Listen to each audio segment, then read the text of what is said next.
अब ये किसी बात आप बिल्कुल सुने। तो इसलिए आज कितने खूबसूरत कुर्रा को हमने सुना, माशाअल्लाह। अब्दुल सलाम अजीज ईसा और अब्दुल इब्राहिम कांसी और इसी तरह मुख्तलिफ कुर्रा ने आपके हमारे ग्रुप को क्या किया है बताओ, ऊंची बताओ ना, क्या किया है, मुनव्वर किया है। तो अब कौन सी शख्सियत आने वाली है, बोलो।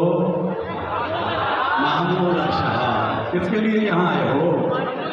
महमूद अशहाद के लिए। तो फिर चाहते हो कि वो मिस्र में जाकर बताए कि बादशाही मस्जिद लाहौर में गया था, उन्होंने मुझे मोहब्बत की थी जी। तो इसलिए मेरी आपसे दरख्वास्त है, किसी किस्म का नारा नहीं लगा।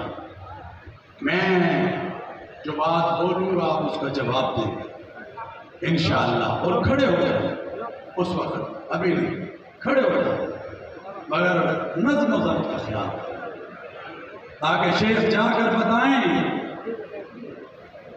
कि मैं बादशाही मस्जिद से मोहब्बतों का पैगाम लेकर आया। सुभान अल्लाह, ये कितनी रूहानी महफिल है, कितने खूबसूरत लोग आज मेरे सामने बैठे हैं। तो मेरे भाइयों, आपको लम्हा आ